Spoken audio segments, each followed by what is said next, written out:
और अब बात करते हैं राजधानी दिल्ली की, जहां प्रदूषण से हालात बेहद खराब हैं। जहरीली हवा दिल्ली वालों के लिए जानलेवा होती जा रही है और राजधानी गैस चैम्बर में तब्दील होती जा रही है। कई इलाकों में AQI 400 के पार दर्ज हुआ है।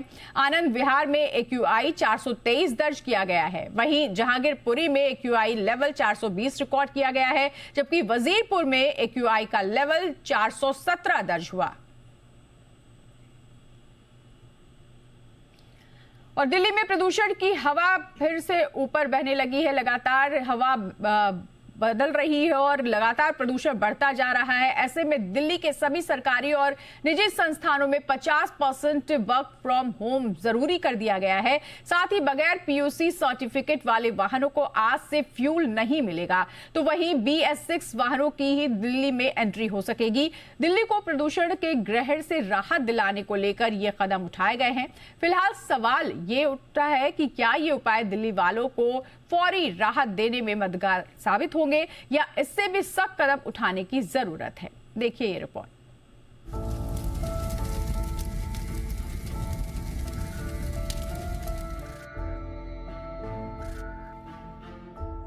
दिल्ली की हवा हो या गाजियाबाद की, नोएडा की हवा हो या फिर गुरुग्राम की, प्रदूषण के कहर ने यहाँ की हवा को जहरीला बना दिया है। हालात हेल्थ इमरजेंसी जैसे हो गए हैं।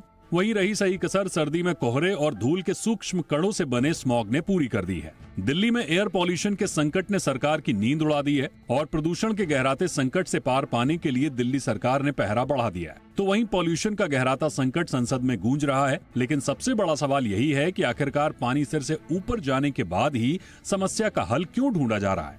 प्रदूषण के गहराते संकट को देखते हुए दिल्ली सरकार सख्ती वाले नियमों के साथ तैयार है। आज से दिल्ली में बदले हुए कई नियम लागू हो चुके हैं। दिल्ली में पुराने वाहनों की एंट्री पर रोक, यानी BS6 वाहनों को ही दिल्ली में प्रवेश मिलेगा। इसके अलावा बिना पॉल्यूशन सर्टिफिकेट की गाड़ियों को पेट्रोल, डीजल और CNG नहीं मिलेगी। तो वहीं 50% कर्मचारियों पर वर्क फ्रॉम होम का नियम लागू होगा, यानी सरकारी और प्राइवेट कर्मचारी दोनों इस दायरे में आएंगे। तो वहीं कंस्ट्रक्शन मटेरियल की ढुलाई पर पूरी तरह रोक लगी रहेगी। इसके अलावा नियम को सख्ती से लागू कराने के लिए 126 चेक पॉइंट्स और 580 पुलिस कर्मियों की तैनाती की गई है। बता दें कि प्रदूषण के बढ़ते खतरे को देखते हुए कुछ दिनों पहले एयर क्वालिटी मैनेजमेंट कमीशन यानी CAQM ने दिल्ली NCR में ग्रेड 4 के नियम लागू कर दिए थे।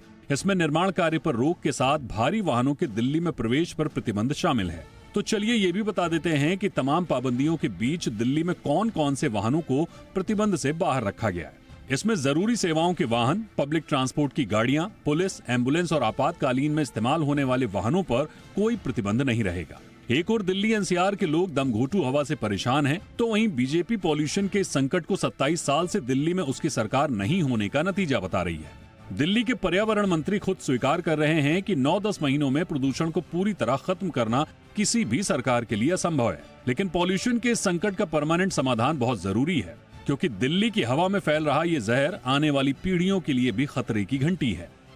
ब्यूरो रिपोर्ट, जी मीडिया।